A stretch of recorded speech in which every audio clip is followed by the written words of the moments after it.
అబ్బాయిలు కూడా చదవాలి. అబ్బాయిలు కూడా మనం చదువుకోకుండా కాదని పని కాదు.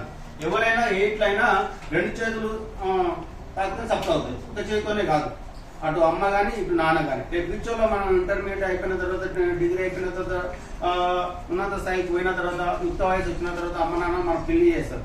కాబట్టి అప్పుడు మనం పెళ్లి చేసిన తర్వాత కూడా మనకు ఒక స్థాయిలో ఉండాలంటే, మనం ఒక పొజిషన్లో ఉండాలంటే కంపల్సరీ చదవాలి.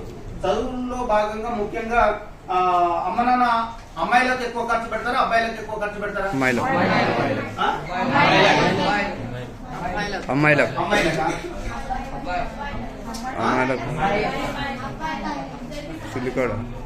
నేనైతే చూడలేదు ఎక్కడ. నేను ఒక్కనే నాకు 5 మంది సిస్టర్స్. నన్ను గవర్నమెంట్ హాస్టల్లో వేశారు, హాస్టల్లో చదువుకున్నాను. మా సిస్టర్స్ ను 3 ప్రైవేట్ లో చదివించారు. 2 పెద్దవాళ్ళు చదవలేదు కాబట్టి మామూలుగా ఉన్నారు. అంటే ప్రైవేట్ లో చదివించారా అనే దాంట్లో కొద్దిగా మా అమ్మ చదువుకున్నది కాబట్టి ఆడపిల్లలను కొద్దిగా ప్రైవేట్ లో 3 చేయించారు, నన్ను హాస్టల్ వేసారు. అంటే చదువుకుంటే ఎవరికి పెట్టుబడి పెట్టలేదు, మా వీడు ఎట్లయినా అది చేయగలుగుతాడని. కానీ అన్ని ఇళ్లలో అట్లా లేదు.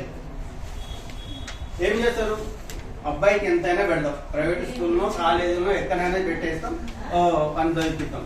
అమ్మాయిని ఎందుకు స్కూల్ నుండి మనం ఇంట్లో అన్నదమ్ములు ఉన్న వాళ్ళు ఎంతమంది ఉన్నారు? అక్క అండ్ అన్న, ఎవరైనా ఫ్యామిలీ ఇంట్లో ఉన్న వాళ్ళు 2 అన్న చెల్లెలు 2 ఉన్న వాళ్ళు ఎవరు ఉన్నారా? లేదు. ఉన్నా లేకున్నా ఉదాహరణకు తీసుకోండి, మనం ఇంటికి వెళ్తాం స్కూల్ వదిలిపోయిన తర్వాత.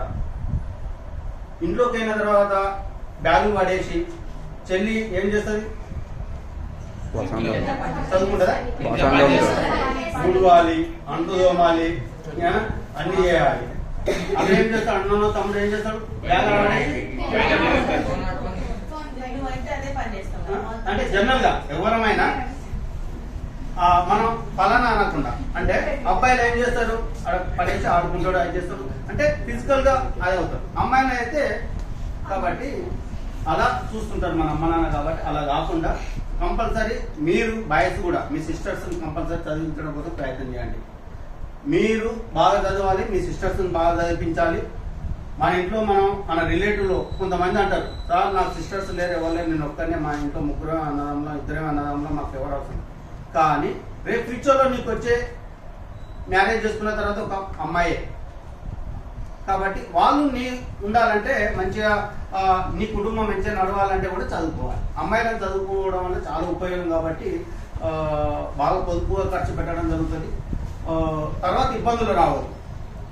కాబట్టి ఆ విధమైన పెట్టుబడి మీరు డ్రాప్ అవుట్ కాకండి దయచేసి. డ్రాప్ అవుట్ అవుతే చాలా ప్రమాదం, మనకు చాలా కష్టాలు పడతారు. మన అమ్మ నాన్న ఎలాంటి ఇబ్బంది, చదువుకోకుండా జ్ఞానం లేకుండా ఇబ్బందులు పడుతున్న కుటుంబాలు మన ఇంట్లో మన అమ్మ నాన్న చాలా ఉన్నాయి. ఉదాహరణకు మన అక్కను, మన చెల్లి, మన అక్కలు, మన అన్నల పెళ్లిళ్ళైన ఫ్యామిలీలు కూడా